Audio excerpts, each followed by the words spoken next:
Good afternoon. Thank you for joining us for our fourth online public participation session for the District of Shelt budget process. To date, we have reviewed presentations on the sewer operating and capital budget requests, as well as the operational budgets for administration, finance, planning and development services, and engineering and operations. Today, we will be starting with a brief overview of the presentations that took place at the February 24th Committee of the Whole meeting.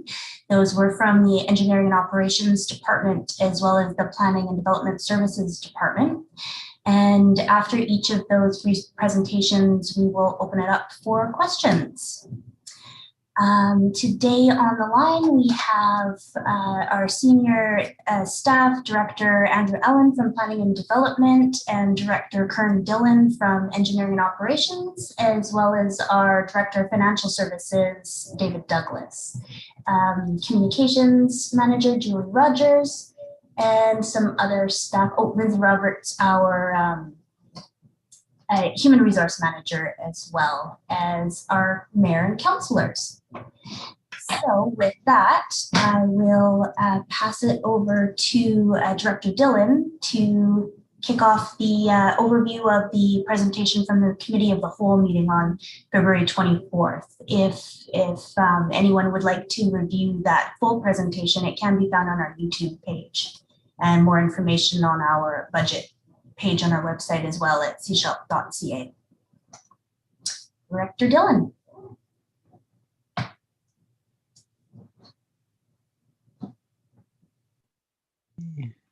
All right. So it's a brief overview of my presentation last Wednesday. So this is more high-level content, but I'll just go through some of what we do here. So the Engineering and Operations Division looks after two departments, Engineering Department and the Operations Department.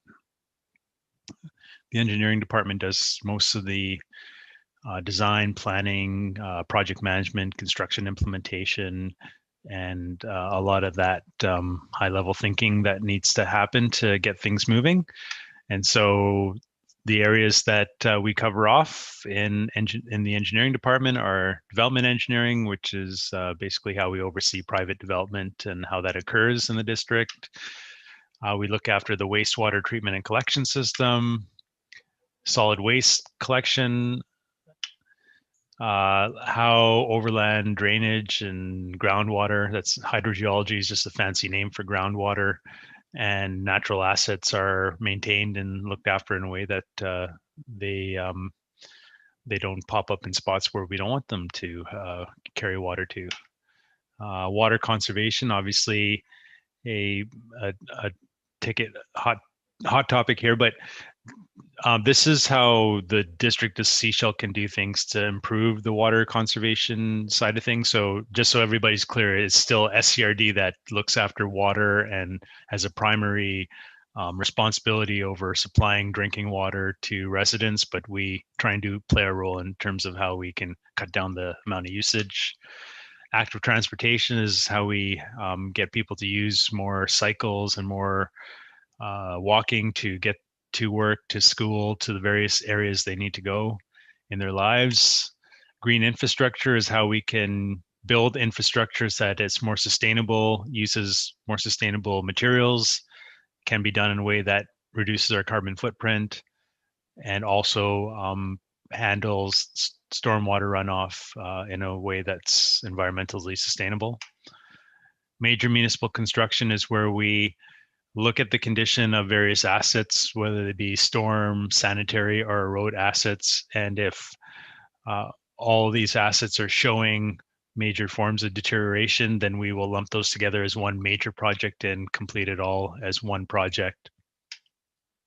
Downtown infrastructure revitalization is looking at how engineering and infrastructure construction can be done in a way that enhances the social and economic well-being of the downtown core. Pavement management is the management of our pavement assets, so how we rehabilitate those, reconstruct those. Sanitary and storm sewer renewal is just the replacement and rehabilitation of those buried assets. One of the things we're looking at is doing cured in place pipelining, so we can perhaps reline some of these using trenchless technologies, and we don't have to dig up major areas of road to do that. The airport is also something we look at in terms of the design and long-term planning of. So we have received grant funding money, and we recently awarded a construction contract to expand this runway, which should allow for more fixed wing medevacs to come into the community on a needed basis. Bridges, culverts, and wharfs are also something that we look at and are constantly assessing and revitalizing. And then finally, street lighting. It's maintaining that balance between providing safety in the form of street lighting while also respecting the community's strong desire to maintain dark skies and be able to see the stars at night. And then when we look at the operations side, we have that broken out into 3 areas. So we have public works, which looks after our roads, utilities, and our roads, utilities, and drainage. And then also parks and trails operations, which looks at our parks, trails, sport facilities, beach accesses, and so many other things that make Sechelt such a wonderful place to live. And then finally, there's wastewater operations, which is the day-to-day operation of the Water Resource Center, our lift stations, and also the Dusty Road Septic Receiving Facility. So that's a brief overview of what the Engineering and Operations Division does. We have a 2021 Strategic Action Plan that was detailed quite extensively last Wednesday, but each one of the items that we have for those different areas I spoke about align with Council's priorities, which are listed here and available on our website. So to address the long-term vision and all the things that the Engineering Operations Division does, we have created this draft organizational roadmap over the next 5 years, bearing in mind that this is a living plan and that it will be reviewed and revised from year to year. What's immediately important is what we're asking for in 2021, and anything beyond that is subject to circumstances. So in 2021, on the engineering side of things, we're looking for 3 positions, an asset management and / GIS technician, and 2 summer students. The summer students are mostly grant funded, so it shouldn't be a major hit to the district. I think about 14,000 a piece, but gives a few students in the engineering discipline an opportunity to work with district and maybe establish a long-term working arrangement if they want to stick around. In 2022, we just want to enhance our project management capabilities with an extra project manager. We have approximately $30 million in grant funding opportunities that are out there, either being pending or about to be awarded. And so we need to have an extra person to be able to handle those projects. And we think a lot of that construction would happen in 2022. In 2023, we're looking for an engineer in training position. This would be somebody who's just freshly graduated from university, who's gaining experience and under the mentorship of a manager could gain experience with the organization and hopefully work towards higher level roles. And then in 2024, we'd like to add a dedicated GIS technician to handle all the mapping needs for the district. And then by 2025, have an engineering planning group with a dedicated asset management technician and a GIS technician. So just to reiterate again, all this is aspirational at this point. What really matters is a 2021 budget ask. On the operations side, 2021, we're looking to staff up and maintain all these wonderful assets that we have. So at Dusty Road, we're looking for a wastewater laborer on a part-time basis that should facilitate some longer hours or better service there. We're looking for a wastewater operator on a casual basis at the Water Resource Center. On the park side, another dedicated arborist, a parks maintenance person, and a summer student on a casual basis. And then on the operation or the public works side, one additional equipment operator is requested. In this aspirational plan, we would actually hold things steady for 2 years, so no additional hiring anticipated for 2022 and 2023. 2024, we would like to have a fleet mechanic. We think we can save a lot of money in terms of servicing our vehicles if we had an in-house fleet mechanic to do that work. And then finally, in 2025, we would like to have a SCADA technician. And just for the audience at home, SCADA stands for System Control and Data Acquisition. So it allows for real-time monitoring of all city district assets and the ability to control flows, and also provides quick notification of any issues and alarms so that we can respond in a more timely basis. So just to summarize our 2021 proposed additional staff, this is the subject of the budget approval. These are the positions again that we're asking for.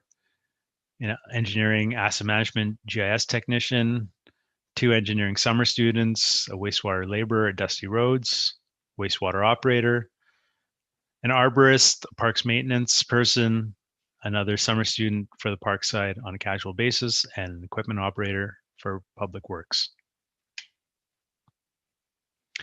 So all of this planning and the people we need is to fulfill a long-term vision for the engineering operations division. And so that vision includes things like having an infrastructure renewal and investment strategy, whereas now we have a sustainability gap that's quite large between current funding levels and what we would need to replace everything. And so hopefully through initiatives to contain the costs of replacement and also increase revenues, we can minimize the sustainability gap to something that's a little bit better.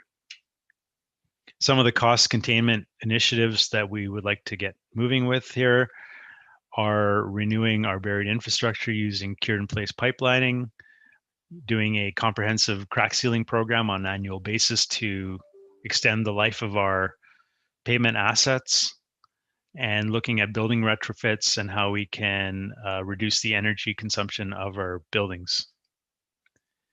And on the revenue strategy side, it is time for a review of our DCCs to make sure that they're being applied in a proper way and that development is paying its fair share into future expansions of our network of infrastructure.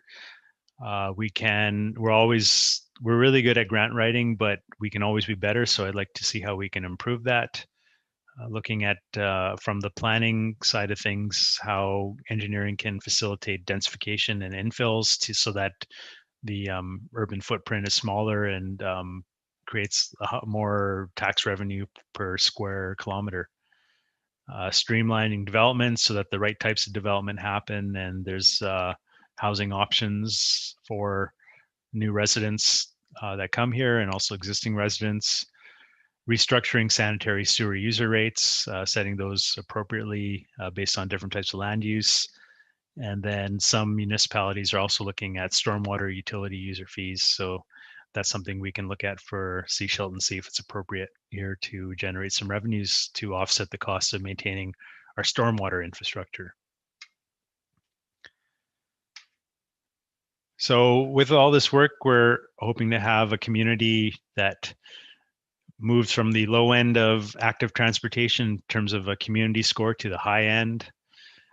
having lots of options for people to commute to work and to school using an active transportation network, through our airport expansion of the runway, and perhaps if we can afford some lighting upgrades as well, having more regional connectivity through our airport,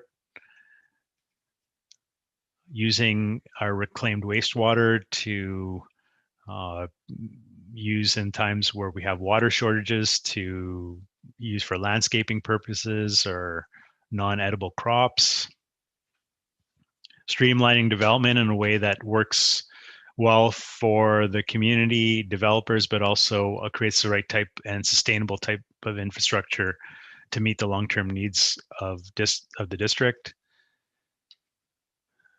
Looking at green infrastructure options that use natural vegetation and can use stormwater more effectively. Looking at sustainable landscaping, perhaps standards that use more native species of plants and that require less maintenance and less watering in the summer, and more improved parks and trails. And this is just a glimpse of some of the things that we're hoping in 5 years we will have progressed on, and the type of vision we're looking to create for the district. And so this is the numbers part of things. And if Dave wants to comment on these numbers, that would be much appreciated. Sure. Sorry. This is the proposed budget for engineering department, and a little bit of a lift there in salaries. That's a new engineer, and wages increases to contractual obligations. And, other than that, a couple of small increases, but overall, yeah. And then a little bit of increase to revenues in the licenses, permits, and fees. We're estimating 60 grand.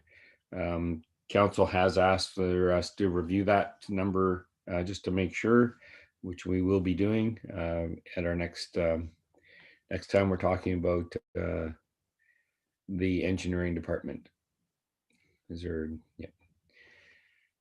Fleet maintenance, once again, not too many changes. We did increase the contracted services there a little bit, just to cover off some maintenance we know is coming up on some of our vehicles.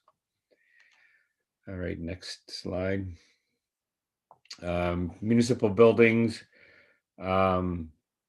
Just not much of changes there. We have a allocation change between contracted services and supplies and materials of 34 grand, but the net effect is 0. And parks, once again, salaries and benefits up a little bit due to contractual obligations. Minor increase to the contracted services. And public works, just we've added a little bit of extra funds in for pavement with regards to some of the maintenance that we do annually on our pavement and for line painting. So that's the majority of that 46,000. And then solid waste, as most people know, we are changing our collection system to include organics next year. That will be in about late October, November area, where we will be collecting 3 streams of garbage at the curbside. So it'll be recycling, organics, and garbage. Wharves, once again, maintenance of our wharves, important assets to the community. Not too much of a difference there at all from year to year. Just really a minor increase. Overall, a decrease, but wages and salaries went up just a little bit, and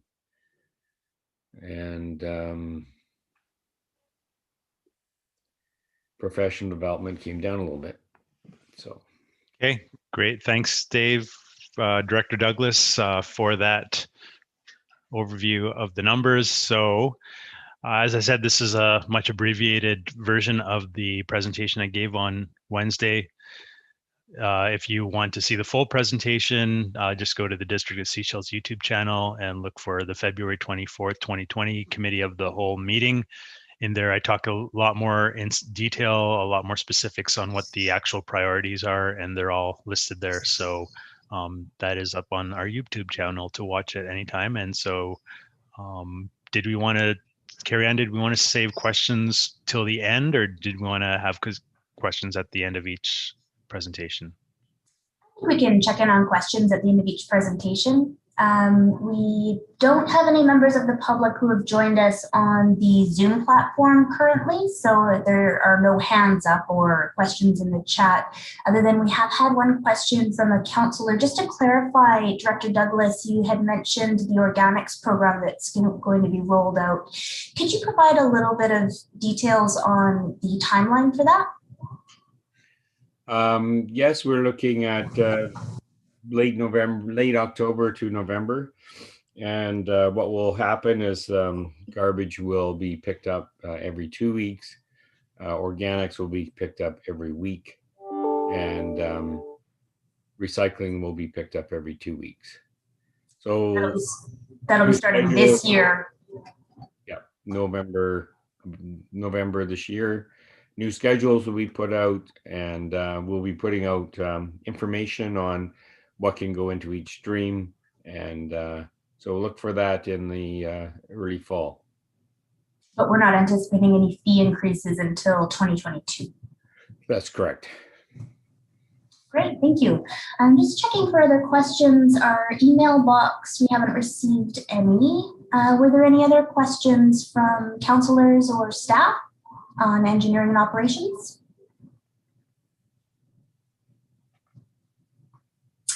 Okay, seeing none, I think we can pass it over to Director Allen for a brief overview of his Committee of the Whole presentation on Planning and Development Services.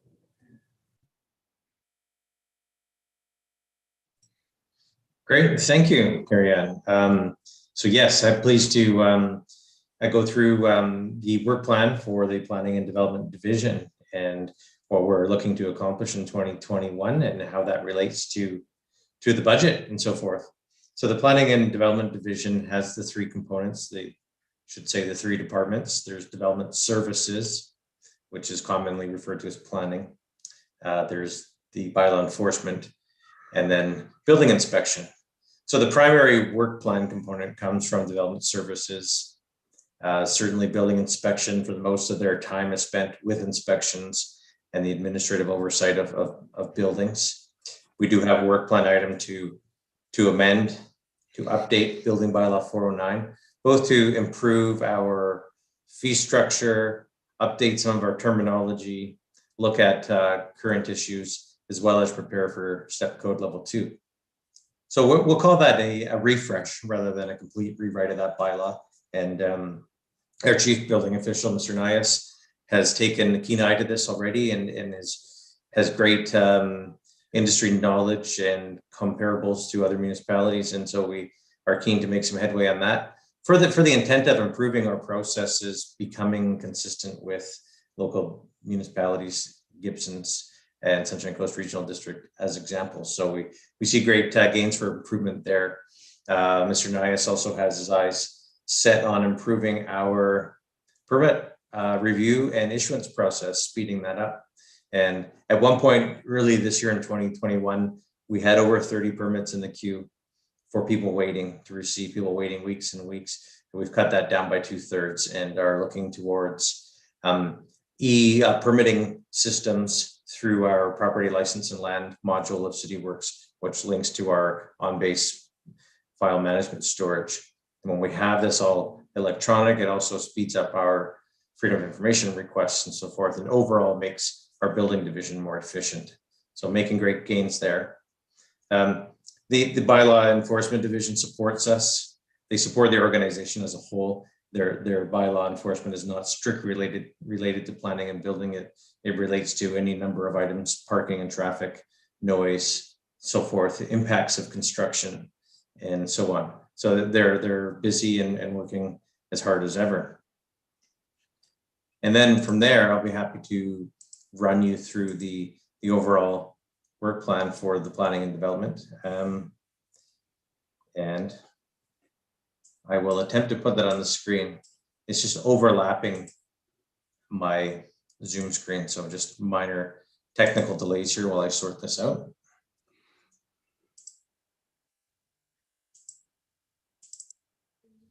Okay, so I did go through this last week, and it is the full presentation, of course, is on our YouTube page, and myself and staff would be happy to take questions from members of the public at any point. So,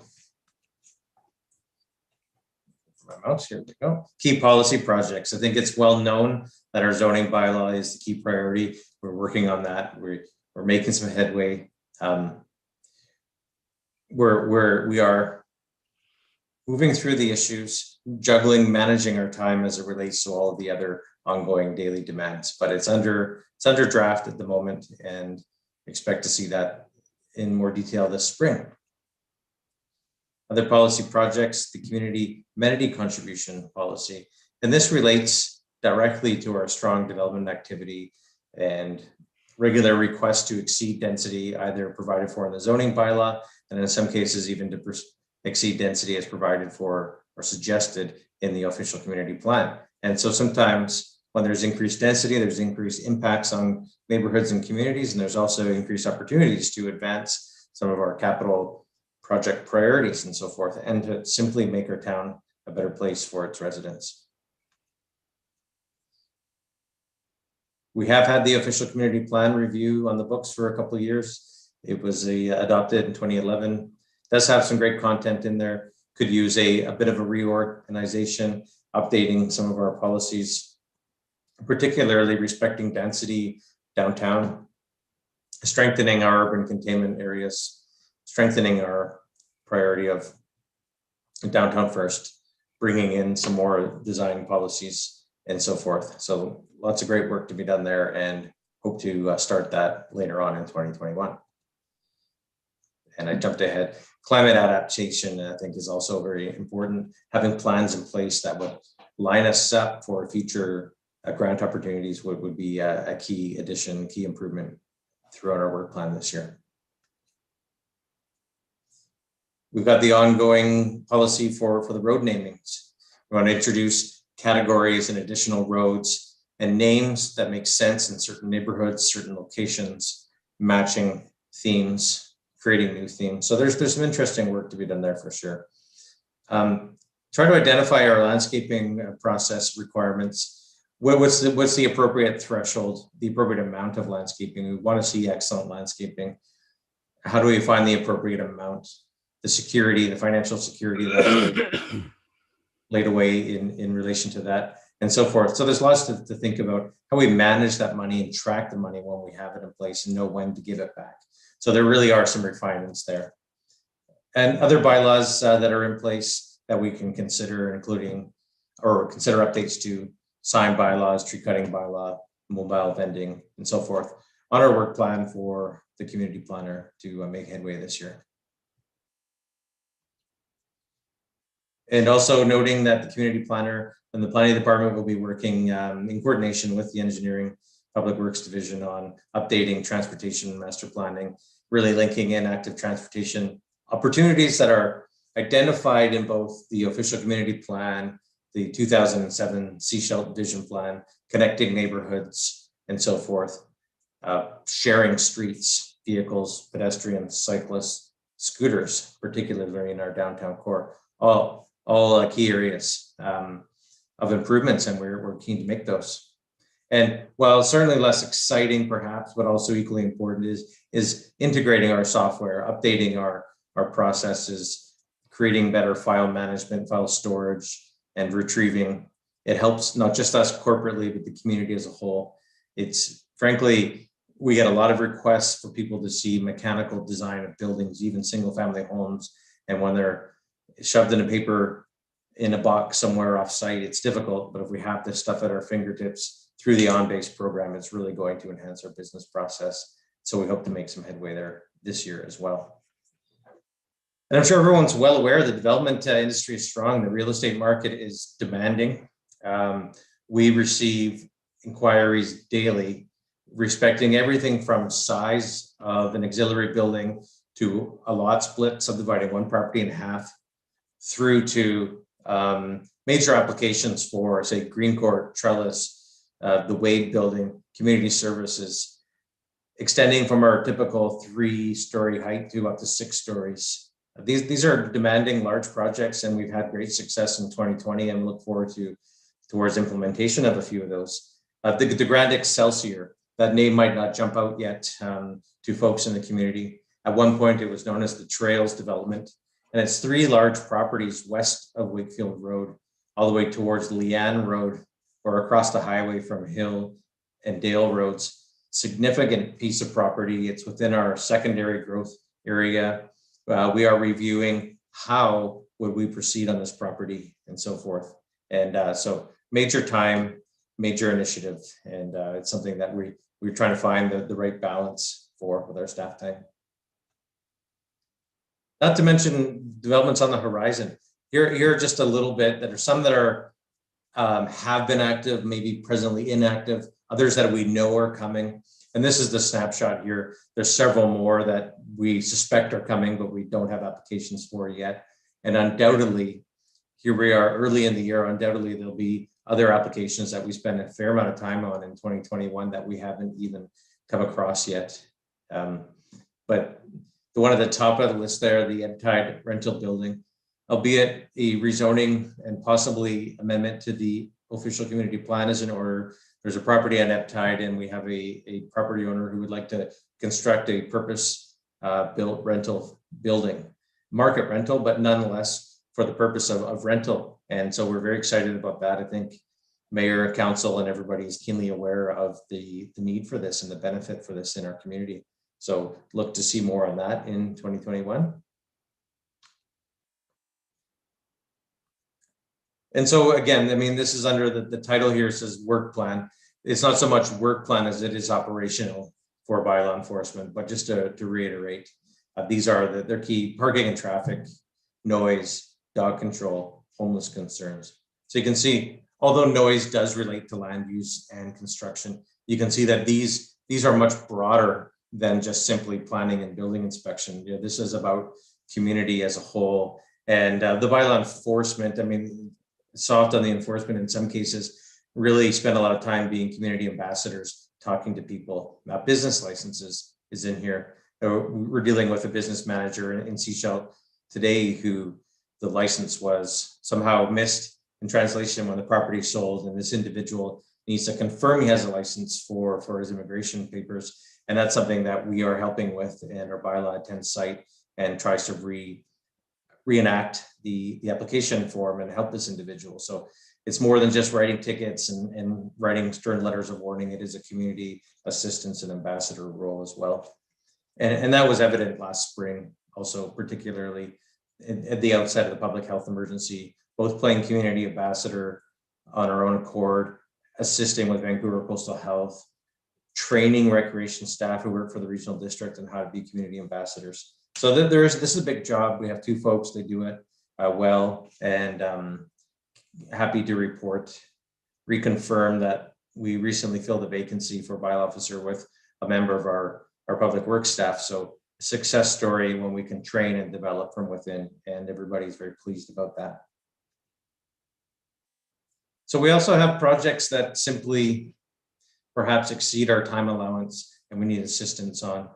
Certainly, as I noted, that Grand Excelsior is an enormous development potential.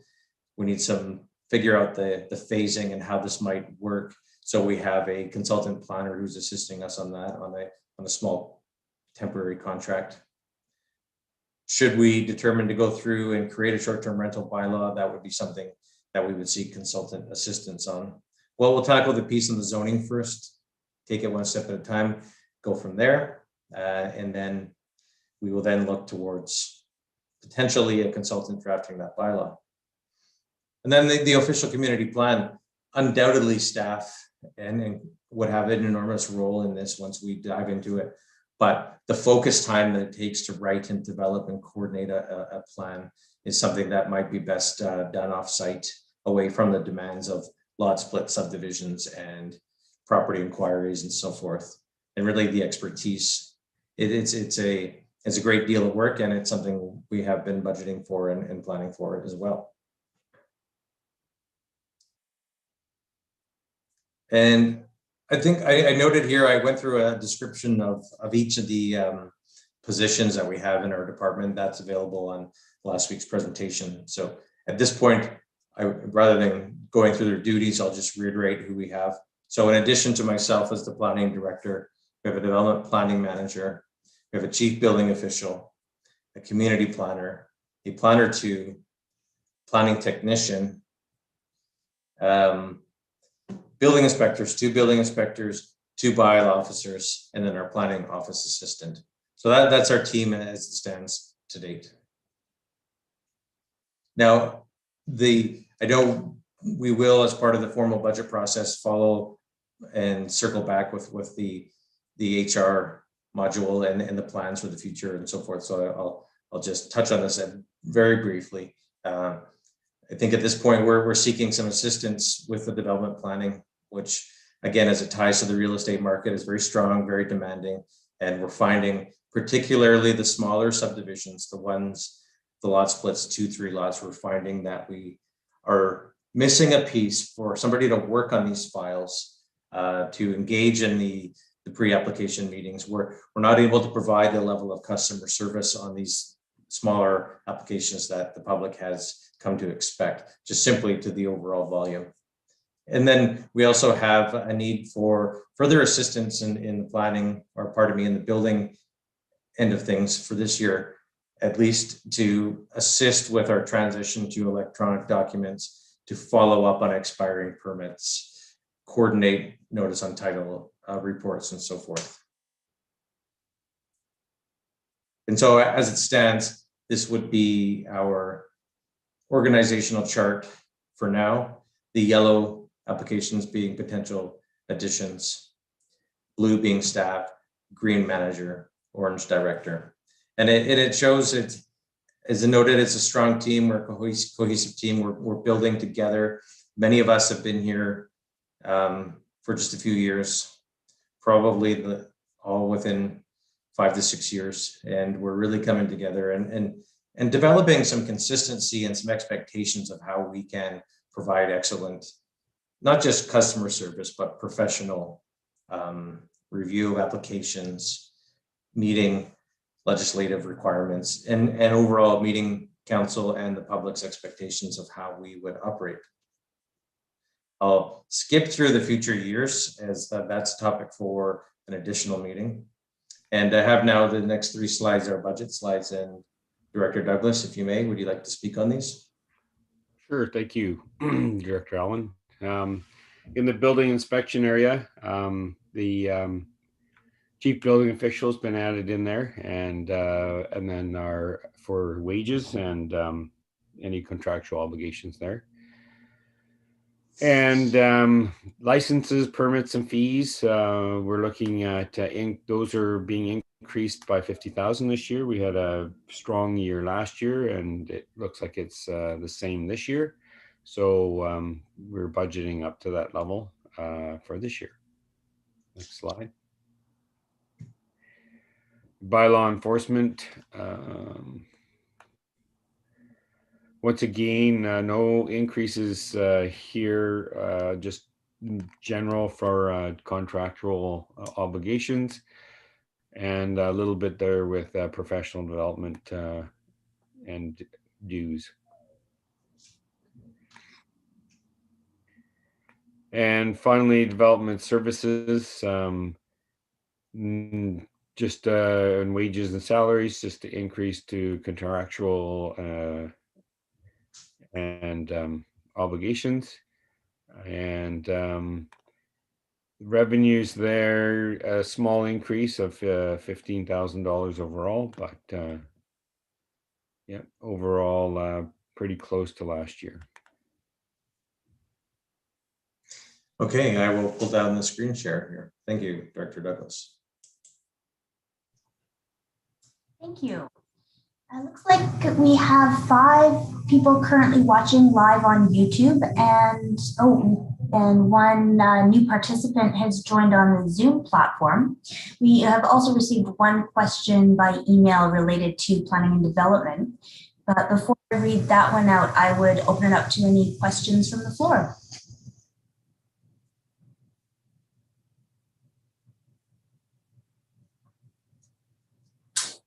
Hearing none. The question that we received by email is recognizing the importance of the work that's being done on the zoning bylaw currently, and then referring to potential changes that might be needed with respect to short-term rentals.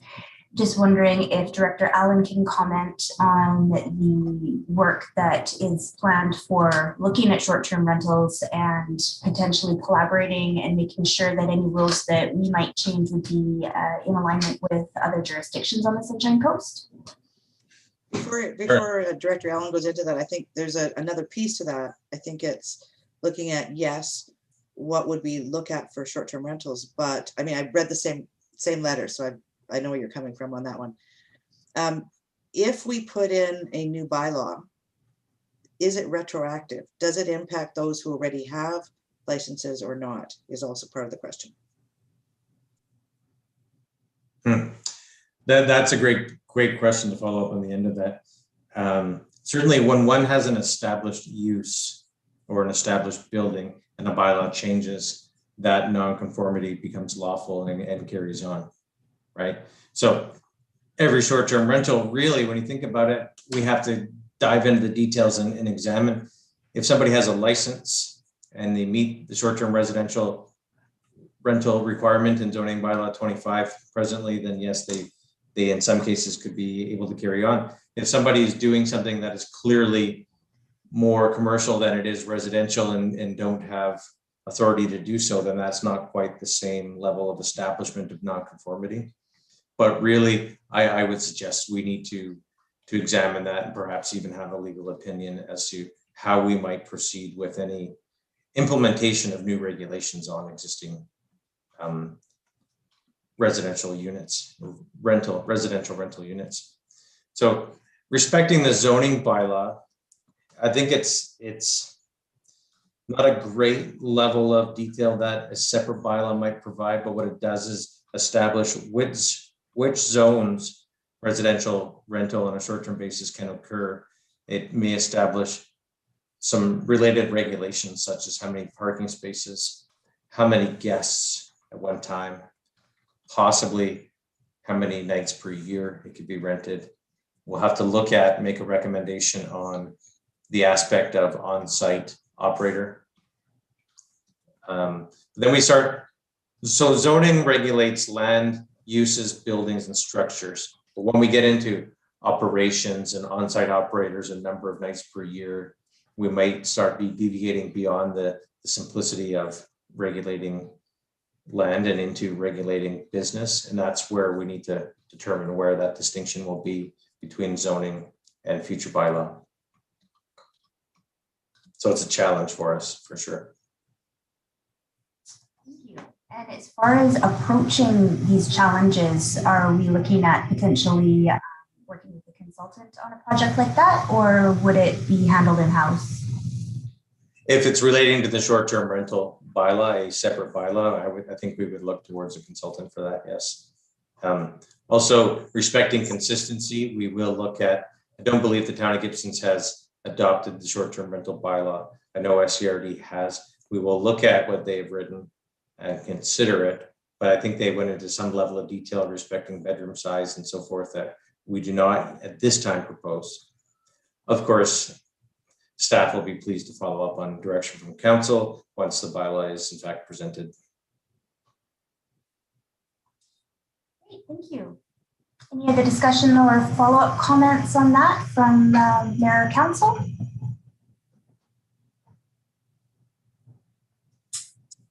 Okay, I don't have any other new questions via email. It's open for any questions from the floor.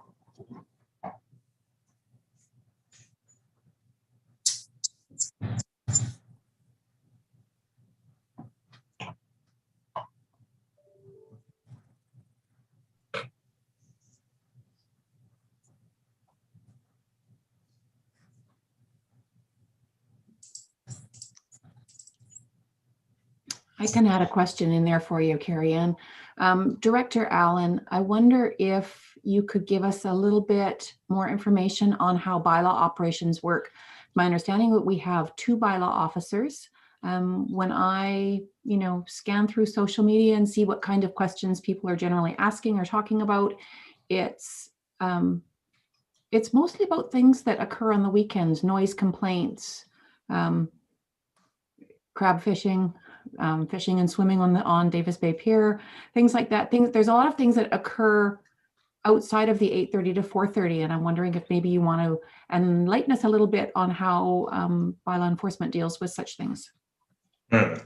Great, thank you. Respecting crab fishing on the pier, bylaw enforcement may provide a community ambassador role, but that would be outside of our municipal jurisdiction in spite of our public infrastructure we have there. We would coordinate with DFO and allow them to investigate further. We also do on occasion receive comments and complaints relating to land alteration respecting mines, gravel operations, many of which may be located outside of municipal boundary, but the impacts are felt within the boundary. And our bylaw officers will interact with the natural resource enforcement officer who's based out of Powell River. And we do have regular dialogue with him as well. Occasionally, bylaw infractions, when they do happen over the weekend, we receive a complaint. I know that bylaw officers have monitored their phones over the weekend, have received complaint. And investigations can take a matter of time, several days in some cases. And so investigations are picked up immediately on Monday morning. The other thing I'll note is that bylaw investigations by nature are confidential in the event that they do need to go to court or whatnot. So occasionally I see comments from the public that we don't enforce our bylaws or we're not enforcing our bylaws, but much of the enforcement happens outside of notice of social media and other public dialogue. So our bylaw enforcement officers are regularly investigating and acting on infractions. Thank you. Thank you. Looks like Councillor McLean has a question. Yeah, just going back to short-term rentals. Obviously, both the impacts and the benefits of short-term rentals are greatest in the summer. So can we expect any changes coming for this summer in the work plan? Or are we more looking at summer 2022? That's a challenge, absolutely, and it's a great question. And I would say that there are no imminent changes coming at this point, even as we approach summer. So it may well be another year. Okay, so continuing as is for 2021.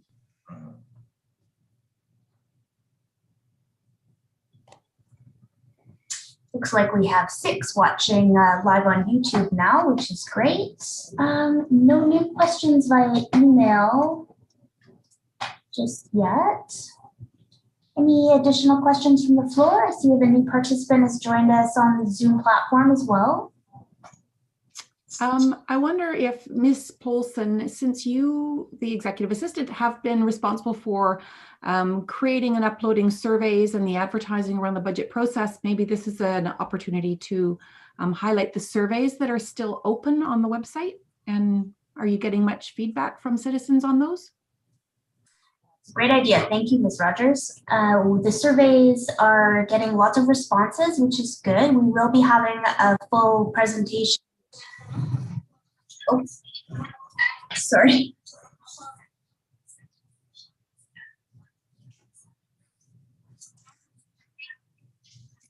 Sorry about that. I had a duplicate screen just pop up, so that was a little confusing.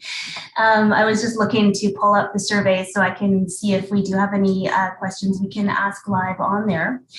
But yes, we've been getting lots of responses. The surveys will be open until March 19th. That's a Friday.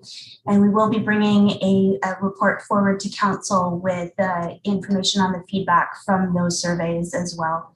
All the information and all the links to the surveys can be found on our website at cshelt.ca/budget. So I encourage everybody to check those out and participate in any of the ones that are of interest. And I will see if I can pull up some information in just a moment here. But in the meantime, looks like Councillor McLean has another question or comment. Yeah, just a quick comment on the information. Correct me if I'm wrong, but I believe the presentations that are given to council are uploaded on that cshelt.ca/budget page as well. Yes, that's correct. So that's a good source of information if people are looking to check out more. Thank you. Julie, do you have more questions for us? You're the keeper of the questions.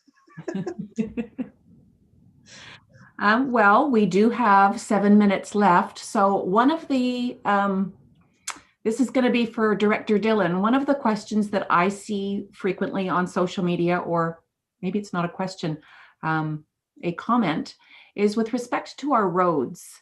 Now, I know we have a very comprehensive pothole filling, crack filling program.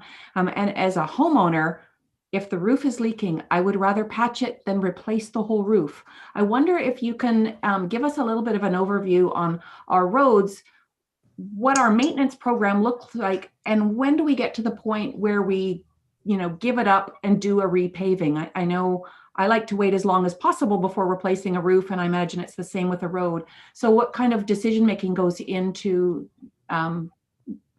deciding whether to just fill a few potholes or rip it up and start fresh? Thank you for the question, Ms. Rogers. So I could tell you the way it should be done. I'm new here, so I don't know if this is the way it was done. But the way it should be done is that you go out and you do condition assessments every 5 years, and those rate your roads in terms of poor, fair, good, or excellent. And depending on the state of the road, there's some various rehabilitation options that will extend the life of that. So if a road is at a point where it can be crack sealed, and that will extend the life, and that makes sense. And that's usually what an asset management system will recommend. If it's too far gone and requires a full reconstruction, then that is what will happen based on the condition if it's too far gone. The other thing we also look at when I talk about major construction projects is if we can lump together different types of assets into comprehensive big projects. So if we have the utilities are deteriorating as well as the roads, then it would make sense to do a reconstruction of all those things at the same time. So that's when we would do full reconstructions, is where we would take advantage of doing work on the buried utilities and at the same time would be able to address the road surface. I would imagine up until recently, though, the approach has been more on a as required, as needed basis. If we hear enough complaints about a particular pothole, we'll try and get out there and fix the situation as soon as we can. Or it's just based on the knowledge of our public works crews just driving out and looking at the road network and knowing, which sections need to be fixed and just getting the feedback from the public. So we want to move more from that subjective approach to more of a objective, evidence-based decision-making process.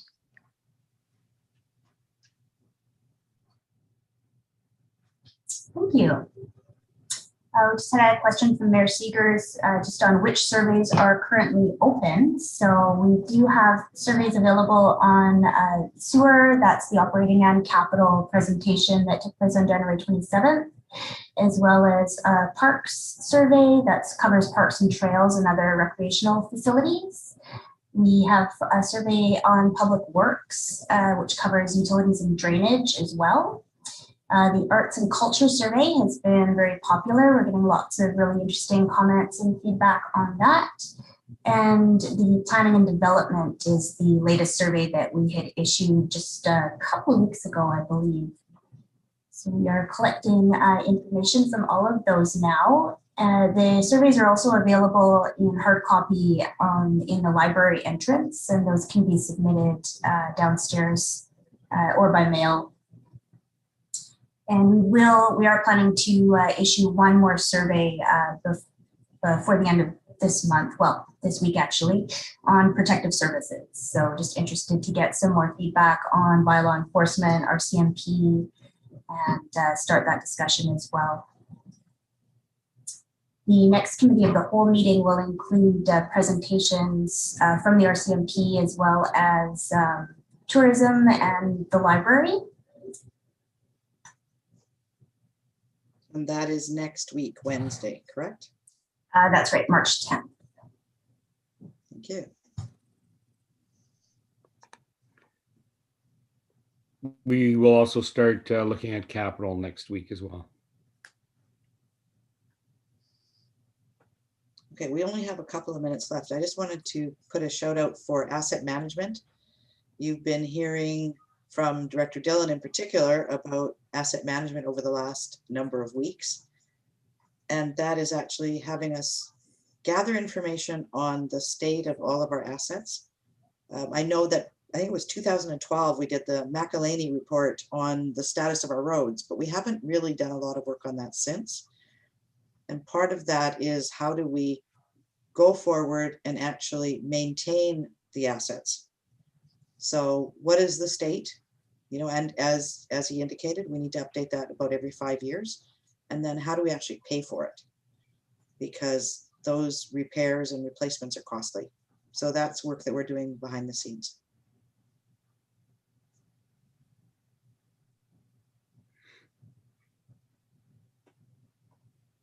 And we have 1 minute. Who would like to do a wrap?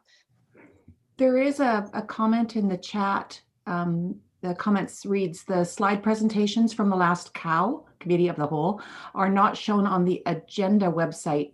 I'm not sure if they mean the agenda website or the budget page, because they are on the budget page. Would they be not attached to the agenda? Ms. Polson, do you know? Actually, I'll have to confirm that the ones from last week have been posted. They might not be up yet, but we will get that done today for sure. Yeah, I believe we put them up at the end of last week on the budget pages. Okay. The agenda package did not include the presentation, so they're not in the agenda package. Okay, any final questions or comments from staff or any of our participants here today? When is the next public participation meeting, Ms. Polson? That will be on the Monday following the next Committee of the Whole. So we'll have the March 10th Committee of the Whole, and the public participation to follow up on that one will be Monday, March 15th at noon. I'd like to thank everybody for joining us today and all your questions, and we will see you next time. Thank you, everyone.